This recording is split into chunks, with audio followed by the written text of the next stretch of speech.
नमस्कार, बहुत बहुत स्वागत करते हैं न्यूज 21 में आप सबका। आपके साथ मैं प्रतिका पांडे। हमारा स्पेशल बुलेटिन देख रहे हैं अपना बिहार। नेता प्रतिपक्ष और महागठबंधन के स्टार प्रचारक तेजस्वी यादव ने बुधवार को शिवहर जिले के ज्ञानालोक पब्लिक स्कूल कैंपस में आयोजित विशाल जनसभा को संबोधित किया। हजारों की संख्या में लोग इस सभा में शामिल हुए।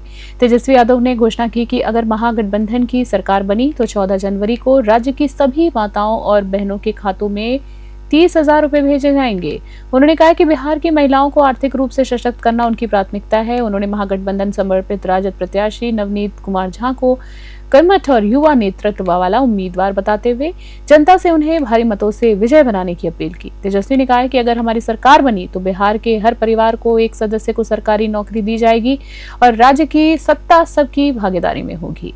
सभा में आपको बता दें, एमएलसी फारूक शेख, पूर्व विधायक अजीत कुमार झा और महागठबंधन के सभी घटक दलों के जिला और प्रखंड स्तरीय पदाधिकारी मौजूद रहे। शिवहर से संजीत कुमार की खास रिपोर्ट।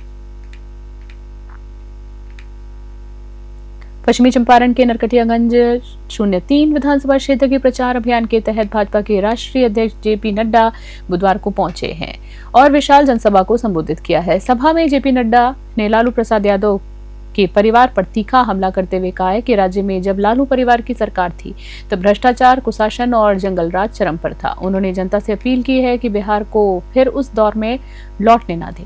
इसके अलावा जेपी नड्डा ने कांग्रेस पर भी निशाना साधा है और भारतीय सेना की वीरता तथा महिलाओं के सम्मान की रक्षा के लिए किए गए साहसी कदमों का उल्लेख किया है। उन्होंने कहा है कि आज देश सुरक्षित है क्योंकि केंद्र में मजबूत सरकार है। सभा में भारी भीड़ जुटी और कार्यकर्ताओं ने जोश के साथ उनका स्वागत किया, जिसमें चुनावी माहौल और गर्मा गया। नरकटियागंज से डीएन शुक्ला की रिपोर्ट।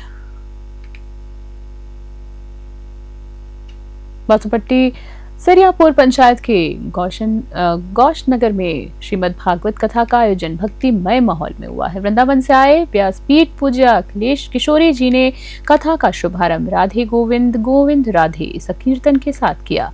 अखिलेश किशोरी जी ने कहा है कि भक्ति में मन का होना अत्यंत आवश्यक है। शारीरिक क्रियाओं से भले ही हम सांसारिक कार्य कर रहे हैं, लेकिन अगर मन में प्रभु लीन है तो वो सच्ची भक्ति है। उन्होंने समझाया कि व्रत का अर्थ केवल भूखे रहना नहीं बल्कि हरि के नाम और भजन में मन लगाना है। उन्होंने बताया है कि संसार में बंधनों का कारण है और ईश्वर की भक्ति में मन लगाने से मुक्ति संभव है।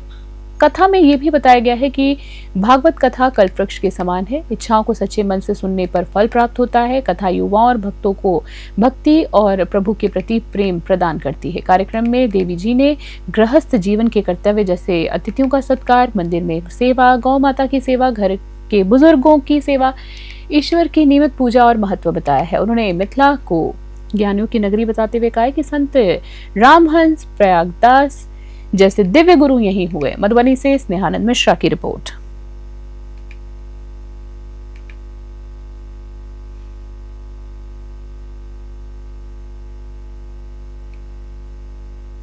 पश्चिमी चंपारण के रामनगर में महागठबंधन समर्पित आरजेडी प्रत्याशी सुबोध पासवान के समर्थन में नेता प्रतिपक्ष तेजस्वी यादव ने चुनावी जनसभा को संबोधित किया। उन्होंने जनता से अपील की है कि वे सुबोध पासवान को भारी मतों से विजय बनाने के लिए मतदान करें।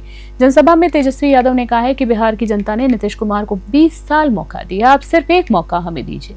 उन्होंने प्रधानमंत्री नरेंद्र मोदी पर तीखा हमला करते हुए कहा कि मोदी जी कारखाने लगाते हैं गुजरात में और सीट लेते हैं बिहार से। तेजस्वी यादव ने कहा है कि यदि उनकी सरकार बनी तो उनकी पहली प्राथमिकता रोजगार, शिक्षा और स्वास्थ्य के क्षेत्रों में व्यापक सुधार करना होगी। जनता के बीच उनका भाषण जोश और उत्साह से भरा था। रामनगर से गोविंद गिरी की रिपोर्ट।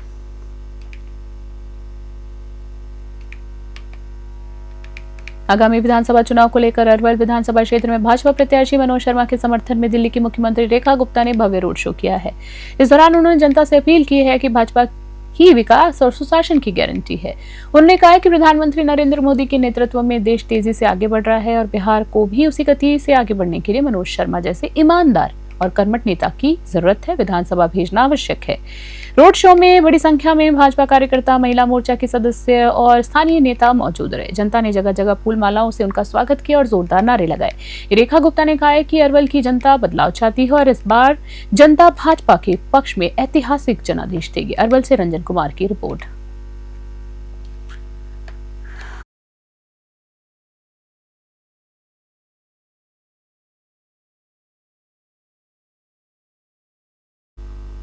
खास बुलेटिन में फिलहाल के लिए इतना ही। बने रहे न्यूज़ 21 अभी के लिए नमस्कार।